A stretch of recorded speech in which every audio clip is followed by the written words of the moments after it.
திராவிட பள்ளியின் 5ஆம் ஆண்டு தொடக்க விழா நிகழ்ச்சியிலே கலந்து கொள்வதிலே மற்றற்ற மகிழ்ச்சியும் பெருமையும் அடைகிறேன். இந்த நிகழ்ச்சி மிகச் சிறப்பாக நடைபெற, இந்த நிகழ்ச்சி மட்டும் இல்லை, திராவிட முன்னேற்ற கழகத்தில் எந்த நிகழ்ச்சியாக இருந்தாலும் அது சிறப்பாக நடைபெற தலைவர் கலைஞர் அவர்கள் கடைசி நிமிஷத்தில் ஒரு மாநாடோ கூட்டமோ ஒரு நிகழ்ச்சியோ நடத்த வேண்டும் என்றால் கூப்பிடக்கூடிய முதல் பெயர் எங்களுடைய முதன்மை செயலாளர் அவர்களைத்தான். அண்ணன் சுபவி பேசும்பொழுது அவருடைய வேகத்துக்கு யாரும் ஓட முடியாது அப்படின்னு அவரை நிறுத்தி வைத்து தான் அழைத்து வந்திருக்கிறோம். ஏன்னா அவர் 5:30 மணிக்கே வந்துட்டு கிளம்பிடலான்னு இருந்தார்.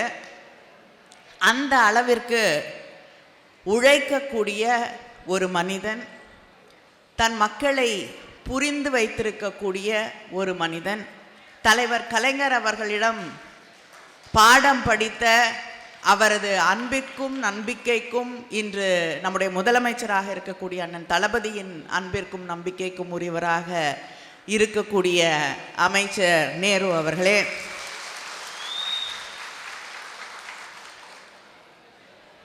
இந்த திராவிட பள்ளியை துவங்கி மிகப்பெரிய ஒரு முக்கியமான பணியை தன் கையிலே எடுத்து அடுத்த தலைமுறைக்கு நம்முடைய கொள்கைகளை, நம்முடைய வரலாற்றை கொண்டு சேர்க்க வேண்டும் என்று இந்த மிகப்பெரிய ஒரு பணியை தன் கையிலே எடுத்து செய்து கொண்டிருக்கக்கூடிய பேராசிரியர், என் மரியாதைக்குரிய அண்ணன் சுபவி அவர்களே, இங்கே குறைவாக பேசினாலும் எந்த மேடையில் பேசினாலும் அழகாக பேசக்கூடிய அரசின் கொறடா முனைவர் கோவி செழியன் அவர்களே, எந்த ஐஏஎஸ் அகாடமியில் சேர்ந்தா பிள்ளைங்கள்லாம் அப்படி டக்குன்னு பதில் சொல்லும் அப்படின்னு இப்போ நல்லா தெரிஞ்சிருச்சு. ஏன்னா திரு விஜயாலயன் அவர்கள் கேட்கக்கூடிய கேள்விகளை அவர் கேட்டு முடிக்கிறதுக்கு முன்னாடி பதில் சொன்னீங்க. அதுவே ஒரு திராவிட பள்ளியின் நீட்சியாகத்தான் எனக்கு தெரிந்தது.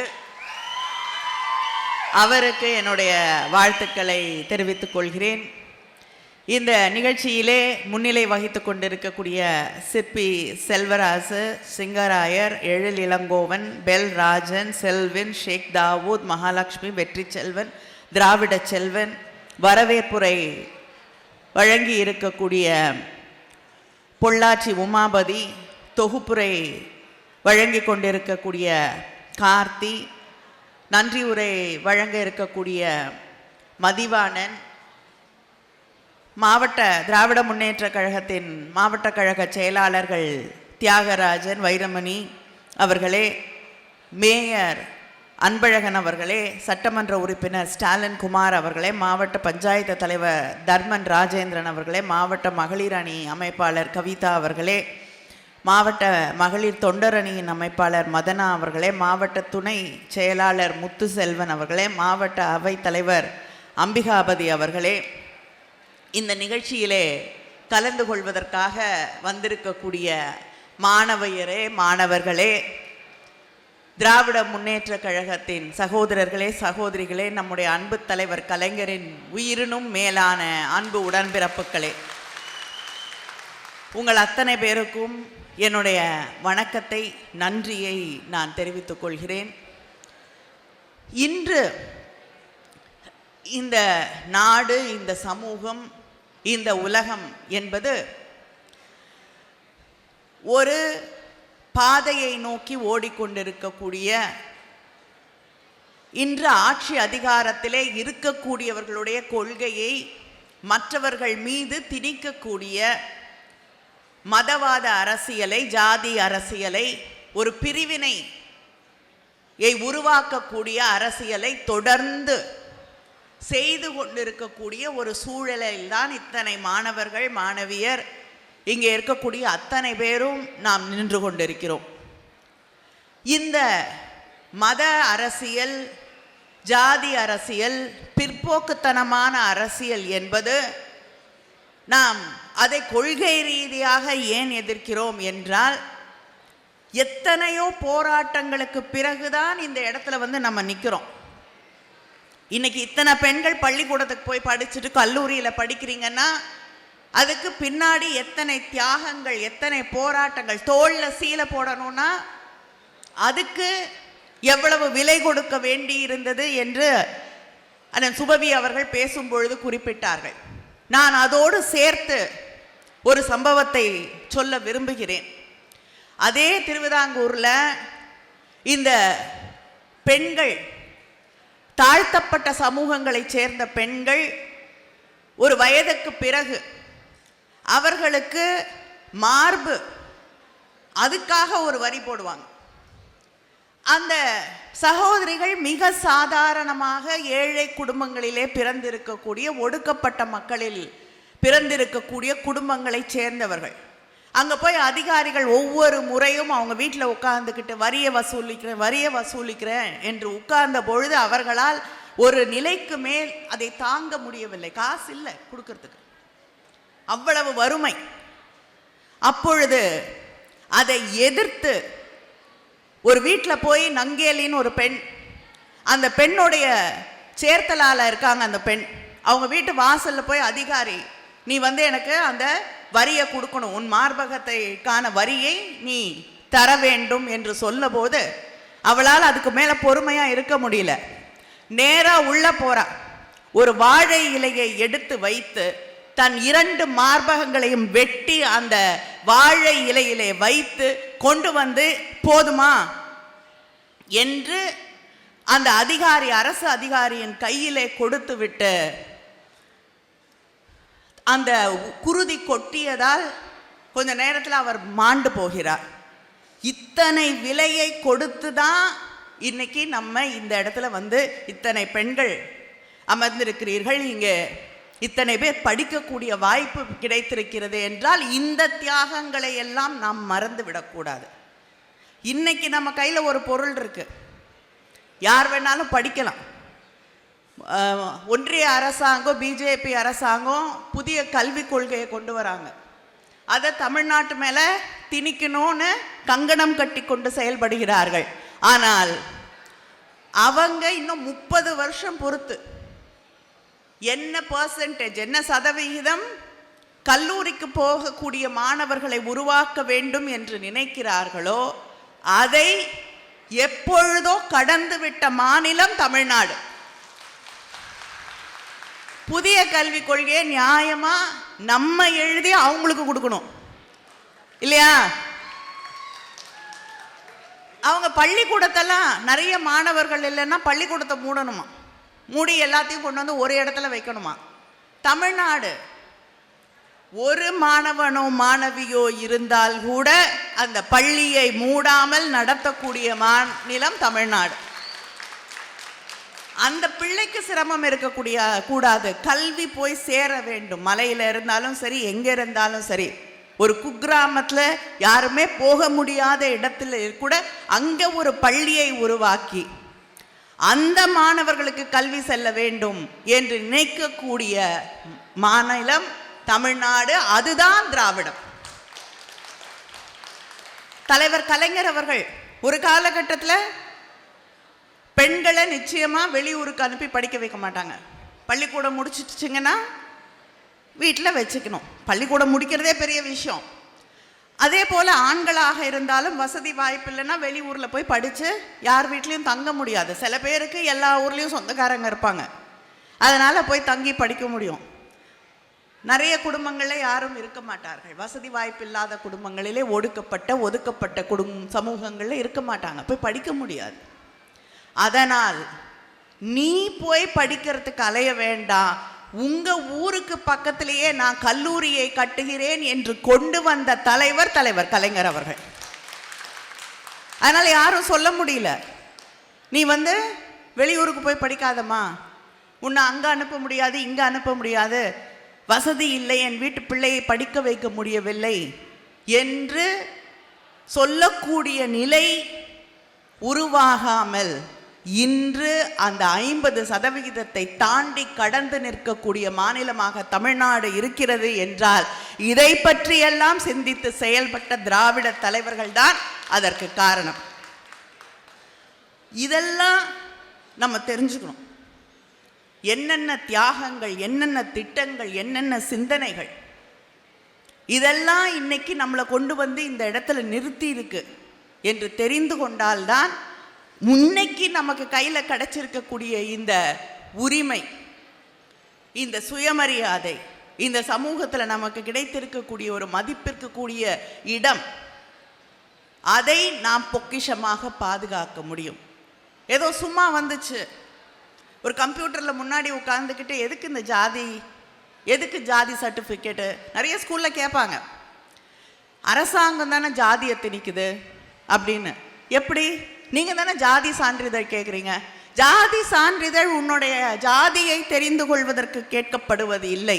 உனக்கு மறுக்கப்பட்ட உரிமைகளை, கல்வியை தருவதற்காக அரசாங்கம் கேட்கக்கூடியது தான் ஜாதி சான்றிதழ். இதை நம்ம புரிஞ்சுக்கணும்னா இந்த வரலாறை நாம் தெரிந்து கொள்ள வேண்டும். இதற்காகத்தான் அண்ணன் சுபவி அவர்களும் அவரோடு சேர்ந்திருக்கக்கூடியவர்களும் இந்த திராவிட பள்ளியை தொடங்கி நடத்தி கொண்டிருக்கிறார்கள். முக்கியமாக பெண்கள், இத்தனை இளம் பெண்கள் இங்கே வந்திருக்கீங்க. நீங்கள் ஒன்றை புரிந்து கொள்ள வேண்டும். அது ஃபேசிசமாக இருக்கட்டும், இல்லை என்றால் இந்த சமூக நீதி, லிபரேஷன், இதுக்கெல்லாம் எதிராக, சிந்தனைகளுக்கு எதிராக பிற்போக்குத்தனத்தை உருவாக்கக்கூடிய மதவாத அரசியலாக இருக்கட்டும், ஃபண்டமெண்டலிசமாக இருக்கட்டும், எதுவாக இருந்தாலும் அது இந்த சமூகத்தில் வந்து எப்படி உரையாடல்கள் குறைந்து கொண்டிருக்கிறது, டிபேட் எப்படி குறைஞ்சிட்ருக்கு. யாரும் யாருடைய கருத்தையும் எடுத்து சொல்ல முடியாது. யாரும் ஒரு கருத்தை வெளிப்படையாக பேசும் பொழுது அந்த கருத்து பெரும்பாலானவர்களுடைய மனதை புண்படுத்துது. முதல்ல சொல்லக்கூடிய விஷயம் பெரும்பான்மை சமூகத்தை புண்படுத்துகிறோம் என்று.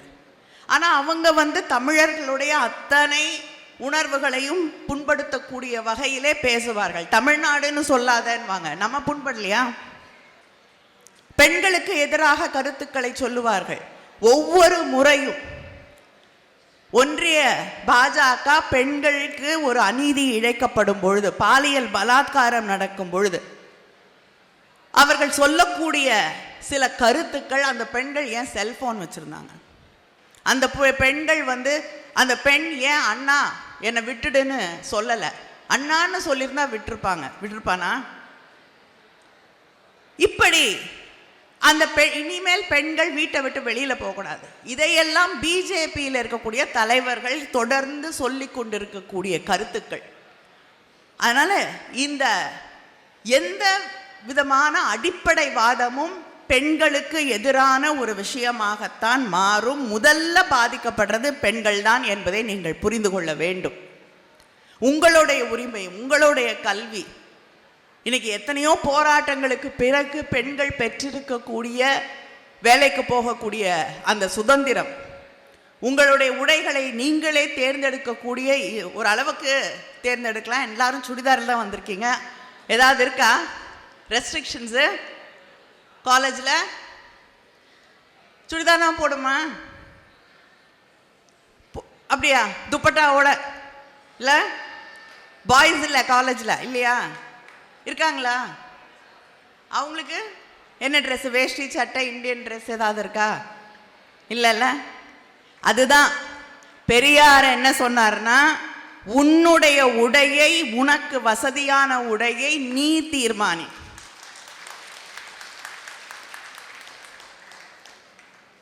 உனக்கு முடி வளர்க்கணும்னா வளர்த்துக்கோ, வெட்டிக்கிறதுக்கு வசதியாக இருந்தால் வச்சுக்கோ, வெட்டிக்கோ. எதையும் உனக்கு தடையாக மாற்ற விடாதே. எந்த காலேஜுக்கு போனாலும், நான் என்னுடைய முன்னாடி எங்கள் டிபார்ட்மெண்ட் ஹெட்டாக இருந்த ஒருத்தங்க ஒரு கல்லூரியில் தலைவராக இருந்தார்கள். அங்கே போனேன். நான் சொன்னேன், என்ன மேம் எல்லாருமே சுடிதார் போட்டிருக்காங்க, துப்பட்டா போட்டிருக்காங்கன்னு, ஏதாவது ட்ரெஸ் கோட் வச்சுருக்கீங்களா காலேஜில் கேர்ள்ஸ்க்குன்னு? உடனே சொன்னாங்க, ஐயோ தயவு செய்து நீ வந்து மேடையில் ஒன்றும் சொல்லிடாத அப்படின்னு. அது எப்படி நான் சொல்லாமல் இருக்க முடியும் அப்படின்னு மேடையில் வந்து கேட்டேன். அடிப்படையிலேயே பெண்கள் மீது திணிக்கப்படக்கூடிய ஒன்று, ஒரு ஆண் உன்னை பார்க்குற விதத்துக்கு நீ தான் பொறுப்பு இல்லையா? நீ நல்லா ட்ரெஸ் பண்ணினா யாரும் உன்னை தப்பாக பார்க்க மாட்டாங்க. நீ சரியாக நடந்துக்கிட்டீன்னா, நீ வந்து சரியான நேரத்தில் வெளியில் போனால் வந்தான்னா நீ பாதுகாப்பாக இருப்ப. இதை விட ஒரு பெரிய பொய் உலகத்திலே கிடையாது.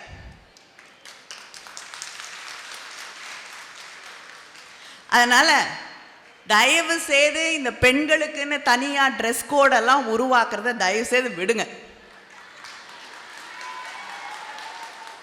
ஏன்னா அங்கிருந்து நீ என்ன உடுத்துறங்கிறத ஆரம்பிக்குது. உங்களுடைய உரிமை, உங்களுடைய சுதந்திரம். அதுக்கப்புறம் தான் என்ன படிக்கிறீங்க, என்ன போறீங்க, உங்களுடைய வாழ்க்கையின் முடிவுகளை நீங்கள் எடுக்க வேண்டும் என்பது. இப்படி தொடர்ந்து இந்த ஃபண்டமெண்டலிசம் தான், இந்த அடிப்படைவாதம், இந்த மதவாதம், இது தொடர்ந்து நமக்கு தந்து கொண்டிருக்கக்கூடிய விஷயங்கள் தான். பெண் என்பது ஆணுக்கு குறைந்தவள், பெண்ணுடைய தவறுகளுக்கு பெண் பொறுப்பேற்க வேண்டும், பெண்ணை எப்படி நடந்துக்கிறான்றதை பொறுத்து தான் ஒன்றுமே அவங்க ஆண்களுக்கு வந்து எந்த முடிவையும், இது ஆணையும் இன்சல்ட் பண்ணக்கூடிய ஒன்றுன்னு நீங்கள் புரிஞ்சுக்கணும். ஏதோ உங்களுடைய உடல், உங்கள் மனம் எதுவுமே உங்கள் கண்ட்ரோலில் இல்லைங்கிற மாதிரி ஒரு நிலையை வந்து அவங்க உருவாக்கி காட்டுறாங்க. அதை நீங்கள் புரிந்து கொள்ள வேண்டும். இன்னொருத்தருக்கு நீங்கள் வந்து பொறுப்பு அப்படின்னு ஆகும் பொழுது உங்களுடைய வாழ்க்கையும் நீங்கள் வாழ முடியாமல் போய்விடுகிறது. அதனால் பெண்களை நாம் வாழ விட வேண்டும், அவர்களுடைய வாழ்க்கையை, அவர்களுடைய முடிவுகளை அவர்கள் எடுக்க விட வேண்டும். அந்த பெண்களுக்கு அழகாக சொல்லுவாங்க நிறைய விஷயத்த. இப்போ கூட சொன்னாங்க, நான் மேடையில் ஒரே பெண் இருக்கேன் அப்படின்னு சொன்ன பொழுது, எல்லா மேடைகள்லையும் நிறைய மேடைகளில் யாராவது ஒரு பெண் தான் இருப்பாங்க பேருக்குன்னுட்டு. ஐயா சுப்பவி வந்து சொன்னார், இவங்க பல திறமைகள் உடையவர்கள், அதனால் பல முகங்கள் உடையவர்கள், அதனால் ஒரு பெண்ணாக நான் பார்க்கல, நிறைய பெண்ணாக பார்க்குறேன்னு. வேண்டாம். அப்படி பார்த்தா தலைவர் கலைஞர் இருந்த மேடையில் தலைவர் கலைஞர் மட்டும்தான் இருந்திருக்கணும், மற்றவங்களாம் பெண்களாக இருந்திருக்கணும். ஏன்னா அப்படி ஒரு பன்முகத்தடைமை இருக்கக்கூடிய ஒரு மனிதரை யாரும் பார்க்க முடியாது. அவர் மட்டும்தான் இருந்திருக்கணும் மேடையில், மீதியெல்லாம் பெண்கள் தான் இருந்திருக்கணும். அதனால் இந்த பாராட்டு எங்களுக்கு வேண்டாம், எங்களுக்கு இடம் கொடுங்க. ஏன்னா இந்த ஒன்றிய அரசாங்கம் ஒரு அழகான ஒரு மசோதாவை கொண்டு வந்தாங்க, 33%. உலகத்தில் என்னைக்கு நிறைவேறும், என்னைக்கு கொண்டு வருவாங்க, என்னைக்கு அது நிஜமாவே சட்டமாக செயல்படுத்தப்படும்னு தெரியாத ஒரு 33% இடஒதுக்கீட்டு மசோதா. அதனால் இந்த கண் துடைப்புகள் தான் இந்த சமூகத்திலே பெண்களுக்கு வழங்கப்பட்டு கொண்டிருக்கக்கூடிய ஒரு விதியாக இருக்கிறது. அதை உடைத்து தைரியமாக உன்னுடைய தடைகளை உடைத்து நீ முன்னேறு, உன்னுடைய கனவுகள், லட்சியங்கள் எதற்கும் எதுவும் தடையாக வரக்கூடாது என்று சொன்ன தலைவர் தந்தை பெரியார் அவர்கள். வேற எந்த தலைவரும் நான் படித்த வரைக்கும் இந்த அளவுக்கு பெண் உரிமையை எந்த விதமான ஒரு சின்ன தயக்கமும் இல்லாமல் பேசிய ஒரு தலைவரை நான் இதுவரை படித்தது இல்லை. இந்த சமூகத்தில் இன்னைக்கு ஜாதி ஜாதின்னு பேசிட்டு இருக்கோம். எதுக்கு எடுத்தாலும் ஜாதி, எங்க ஜாதி, இப்போ திருப்பி கொஞ்சம் கொஞ்சமாக ஜாதி பேர் போடுறது, அந்த பெருமை, இதையெல்லாம் வெளியே பேசாமல் இருந்த சமூகத்தில் இன்னைக்கு சில பேர் வந்து சொல்லக்கூடிய கருத்துக்களால் வெளியில் கல்யாணம் பண்ணி கொடுத்துடக்கூடாது, எங்கள் ஜாதியை விட்டு யாரையும் பார்த்துடக்கூடாது, எங்கள் ஜாதி, எங்கள் குழுமம், எங்கள் இது, இப்படிலாம் பேசிக்கிட்டே இருக்கோம். ஆனால் இந்த ஜாதிங்கிறத மாதிரி ஒரு பெரிய பொய் உலகத்திலே இருக்க முடியாது. ஏன்னா அறிவியல் ஆய்வுகளின்படி முதல்ல மனித இனம் தோன்றியது ஆப்பிரிக்காவில். நீங்கள் எல்லாம் படிச்சிருப்பீங்க. அங்கே இருந்த ஒரு பெண், அதாவது கிட்டத்தட்ட ஒரு 2 லட்சம் ஆண்டுகளுக்கு முன்னால் வாழ்ந்த ஈவ், அதாவது நம்ம இப்போ வச்சிருக்க பேர் ஈவ், அவங்க பேர் என்னன்னு யாருக்கும் தெரியாது. அந்த பெண்ணுடைய ஜீன், ஈவ் ஜீன்னு சொல்கிறாங்க, அதுதான் இன்று உலகம் முழுவதும் வாழ்ந்து கொண்டிருக்கக்கூடிய மனித இனத்தில் கிட்டத்தட்ட 147 ரேசஸ் வித்தியாசமான இனங்கள்ல ஆராய்ச்சி செய்து பார்த்ததில் எல்லாருக்கும் அந்த ஈவ் ஜீன் என்று சொல்லப்படுகிற ஆப்பிரிக்காவில் வாழ்ந்த அந்த பெண்ணுக்கும் நமக்கும் தான் மரபியல் தொடர்பு இருக்கிறது என்று கண்டறியப்பட்டிருக்கு. ஆப்பிரிக்காவில் உருவான மனித இனம் உலகம் முழுவதும் பரவி இருக்கு. ஒரு இடத்துல உருவாகி எல்லா இடத்திலும் பரவி எங்க ஜாதி வந்தது? அதனால இந்த அறிவியல் கேள்விகள் இதை முன்வைக்கக்கூடிய ஒன்றுதான் இந்த திராவிட பள்ளி. வழி வழியா நமக்கு சொல்லித்தரப்படுகிற ஜாதி, பெண்ணடிமைத்தனம், மதத்தை சுற்றி இருக்கக்கூடிய யாருமே கேள்வி கேட்டக்கூடாதுன்னு சொல்லக்கூடிய விஷயங்கள், இந்த சமூக அடுக்குகளிலே உடைக்கப்பட முடியாத விஷயங்கள் என்று இருக்கக்கூடிய எல்லாத்தையுமே மறுசீராய்வு செய்ய வேண்டிய ஒரு காலகட்டத்திலே நாம் நின்று கொண்டிருக்கிறோம். அதை செய்ய வேண்டிய கடமையை பெரியார் எப்படி சொல்கிறாரோ, வேற யாரும் செய்ய முன்வராததால நான் செய்கிறேன்னு சொன்னாரோ, அதை போல திராவிட பள்ளி வேறு யாரும் செய்ய முன்வராத ஒன்றை தன் தலையிலே எடுத்து வைத்து கொண்டு இன்று செய்து கொண்டிருக்கிறார்கள். ஏன் பள்ளி நடத்தணும் அப்படின்னு கேட்குறாங்கன்னு அவங்க நிறைய ஷாக்காலாம் நடத்துகிறாங்க இல்லையா? நம்ம பள்ளியாவது நடத்தணும். அவங்க மக்களை வெவ்வேறு விதமாக அணுகி கொண்டிருக்கிறார்கள். நம்முடைய வழி கல்வி, அறிவு என்பது. அதனால் அந்த வழியிலே நாம் மக்களை நாடி செல்கிறோம், தேடி செல்கிறோம். இதுதான் தந்தை பெரியார் நமக்கு சொல்லி தந்த வழி. திராவிடம் அப்படிங்கிறது ஏதோ ஒரு இடத்தை சேர்ந்தது. தமிழ்நாடு, கர்நாடகா, ஆந்திரா இதெல்லாம் சேர்ந்தது தான் திராவிடம். இந்த மக்கள் எல்லாம் திராவிடம் அப்படிங்கிறது கிடையாது. நமக்கு ஆங்கிலத்திலையும் தமிழ்லையும் ஒரு காலகட்டத்திலே ஒரு வார்த்தைக்கு ஒரு அர்த்தம் இருந்திருக்கும். அது காலப்போக்கிலே மாறிக்கொண்டே வரும். அது இன்று நாம் பேச்சு வழக்கில் பார்க்கும் பொழுது அந்த வார்த்தைக்கும் இந்த வார்த்தைக்கும் சம்பந்தமே இருக்காது. அப்படி திராவிடம் என்பது இன்று ஒரு மிகப்பெரிய பரிமாண வளர்ச்சியை கொண்டிருக்கக்கூடிய ஒரு வார்த்தையாக மாறி இருக்கிறது. அது ஒரு இடத்தை, it's not a geography, it is not people. அதை தாண்டி ஒரு சிந்தனை, ஒரு ஃபிலாசபியா இன்னைக்கு உருவாகி இருக்கக்கூடிய ஒன்றுதான் திராவிடம். நம்முடைய முதலமைச்சர் சொல்கிறாரே, எல்லாருக்கும் எல்லாம் என்று. இந்த நாட்டில் இன்க்ளூசிவ் கவர்னன்ஸ் அப்படிங்கிறதே மாறிட்டு இருக்கு. எக்ஸ்க்ளூடிங் தான். வசதியா இருக்கணும், பணம் சம்பாதிக்கணும்னா 2 பேர் தான் அலவுடு. அம்பானி, அதானி, அவங்க தாண்டி வேற யாருக்கும் சம்பாதியம் பண்றதுக்கு அலவுடு கிடையாது. மீதி எல்லாம் எக்ஸ்க்ளூட் செய்யப்பட்டிருக்கக்கூடியவர்கள். அதனால இன்னைக்கு எல்லாருக்கும் கல்வி, எல்லாருக்குமான உரிமைகள், எல்லாருக்குமான சுயமரியாதை, எல்லாருக்குமான ஒரு எதிர்காலத்திற்கான வாய்ப்புகள் என்று உருவாக்கக்கூடிய ஒரு சிந்தனை. எல்லோரும் சமம்.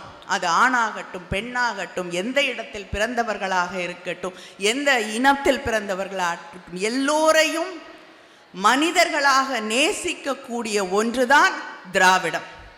திராவிடம்னா ஹியூமனிசம் அப்படிங்கிற ஒரு வழியை நோக்கித்தான் நாம் போய்கொண்டிருக்கிறோம். மக்களை, மனிதர்களை நேசி. இதுதான் நம்முடைய சிந்தனை.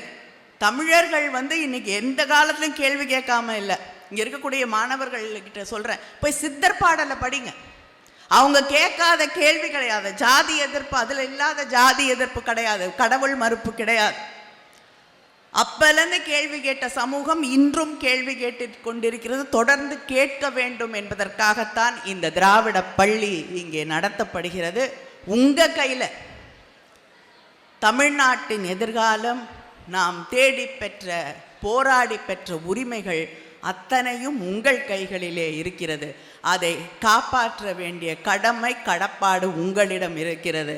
அதனால் இந்த திராவிட பள்ளியின் கொள்கைகளை, திராவிட முன்னேற்ற கழகத்தின் கொள்கைகளை, திராவிட இயக்கத்தின் கொள்கைகளை தந்தை பெரியார், பேரறிஞர் அண்ணா, தலைவர் கலைஞர், இன்று முதலமைச்சர் அவர்கள் கொண்டிருக்கக்கூடிய அனைவருக்கும் எல்லாம் என்ற அந்த கொள்கையை தாங்கி செல்லக்கூடியவர்களாக நாம் இந்த சமூகத்தில் பணியாற்ற வேண்டும். யாரும் தமிழ்நாட்டிற்குள் வந்து நம்மை பிரித்துவிடக்கூடாது என்பதிலே அரணாக நின்று போராட வேண்டும். நன்றி, வணக்கம்.